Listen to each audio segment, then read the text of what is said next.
you for joining us to another episode of Biztalks. So today I have a guest, Ines Borcic. Thank you for joining us. Ines is the head of sustainability department at the OTP Banka. She also finished her law degree here in Zagreb and subsequently her MBA degree here with us at SSBM. And if I'm missing anything out, if you could please introduce yourself. Hi, thank you for the invitation. Well, you said everything about my professional background. Maybe I should say something about Ines. I'm 35 years old. I'm mother, wife, sister, daughter.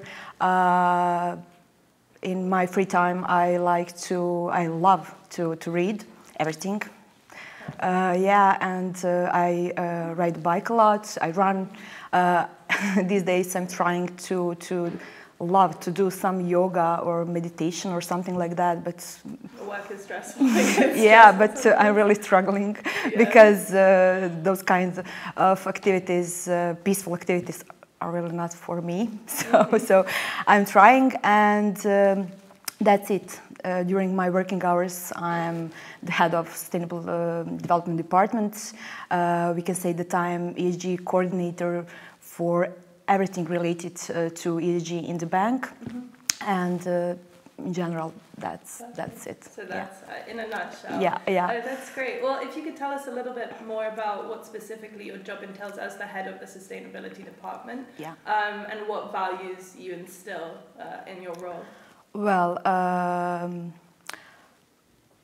I often say that everything with ESG label is my responsibility in the bank, and that's partially true because it's a new process. Sustainability is not new, of course, but ESG as a consequence of regulatory changes is, and my department is the new one.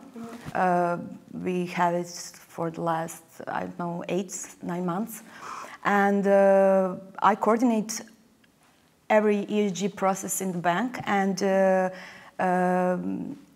you have ESG in every organizational unit, in every segment of business, everywhere. So I'm trying to help my colleagues to implement ESG criteria in their business. I'm trying to raise awareness of importance of the ESG. Furthermore, ESG education is really important because it's new. And people often say that we all have that. Why are we dealing with ESG, with sustainability? Because all of us recycle. Yes, that's the first thing everyone says. What else do we do? Everyone's recycling. That's it. Of course, and that's not it. It's more complex, and that's one part of my job. Another one is taking care of our own carbon footprint. And that's something completely new, and we are dealing systematically with those issues that we have, and that's it. Communication with all other entities related to ESG, and it's a lot of work. But I'm really happy to work something like that because I believe in sustainability in general, and that topic is important for me privately. So it's really, I think that I'm really lucky to have an opportunity to work in the field, to show something that you're passionate about. Exactly. Because we do appreciate and know that you're a leader in sustainability as well at the OTP Banka, and we actually had you as a guest speaker at our EBIS conference that happened in October, end of October, if I'm not mistaken. So it was great to have you, and I know that you were talking more about the practices at the Banka and everything that you do. So I think something that interests us is what other businesses and business models do you admire, particularly maybe in the finance world and market, that focus more on sustainability because it is such a huge issue and topic in today's society. Well, firstly, I would like to say that my headquarters gives us huge support in this field, and it's really important because they're bigger than us, and their experience is wider than ours. So that's the first thing. In Croatia, we have several. I would say that we have several companies that I admire, but I won't speak about names, of course, because yes. But in financial sector, I would say that Scandinavian banks are really an example to follow, because I don't know, I think that this is a really important topic for them for the last decade. Yes, they're really kind of the pioneers. Yeah. So if you want to learn something more about sustainability, take their non-financial reports. They have awesome practices, and you can really learn a lot from them. Absolutely. Yeah. No, we do know that they are the pioneers in sustainability and in many other business models. Yeah. So just coming back to academics, you were an MBA student with us. You were in the first generation. Yeah. So we just want to ask, how has that maybe helped your career? If it has helped, how was it being a student as well here at SSBM? What were maybe the factors that you enjoyed? It was a crazy period of my life because, I was a student at SSBM. I was pregnant. There was coronavirus pandemic, earthquake, in Zagreb, everything in 1 year. So it was a crazy period. But SSBM really helped me with my career, because I was working at that time. I was working in corporate affairs in OTP Banka, and I was really looking for something new, something more challenging. And we are a big system. It's not easy just to step up or to take a new job. And after getting my diploma at SSBM, I came back to work, and I sent my diploma in PDF to my CEO. With one smiley, and and he told me, "What do you want?" Yes. And I want to meet, and I said that I want a meeting and everything, and we had a meeting and discussion about my preferences and everything. Related to my career, and I don't know, maybe in 2 weeks he called me, and at first I was leading ESG implementation project in the bank. There was not dedicated organizational unit. But I really think that my MBA diploma helped me in that process, because that diploma made me different from other candidates. Absolutely. It does give you kind of that extra step that maybe employers are looking for. So you were part of the blended MBA group. So some of it was online, what you chose, and then others was in person. How did you find that, the blended program? Was it useful? Well, when we started with courses, I was 7 months pregnant. And a big factor. And first part of the program I was on site, but after that I was listening my courses online, and I think that's great.